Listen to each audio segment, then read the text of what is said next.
घेत होते आणि त्यांच्या अनेक प्रकरणांची जेव्हा माहिती घेत होते तेव्हा माझ्या कानावर असं देखील आलं होतं की कराडला बीडमध्ये ठेवण्यामागे सुद्धा जलिंदर सुपेकर हेच आहेत आणि त्यांच्याकडनं सुद्धा प्रत्येक जेलमध्ये मागणी केली जाते पैशाची.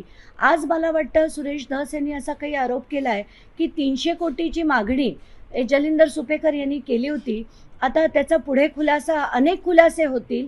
आणि हेच नाही तर गन लायसन्स प्रकरणात सुद्धा सुपेकरांनी प्रचंड त्यांनी आणि अमिताभ गुप्ता या दोन्ही व्यक्तींनी प्रचंड प्रमाणात पैसे खाल्ले गेले आहेत.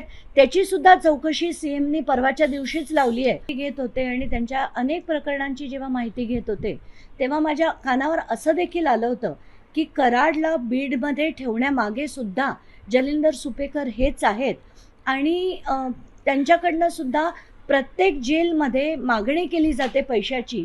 आज मला वाटतं सुरेश धस यांनी असा काही आरोप केला आहे की 300 कोटीची मागणी जलिंदर सुपेकर यांनी केली होती. आता त्याचा पुढे खुलासा, अनेक खुलासे होतील. आणि हेच नाही तर गन लायसन्स प्रकरणात सुद्धा सुपेकरांनी प्रचंड त्यांनी आणि अमिताभ गुप्ता या दोन्ही व्यक्तींनी प्रचंड प्रमाणात पैसे खाल्ले गेले आहेत.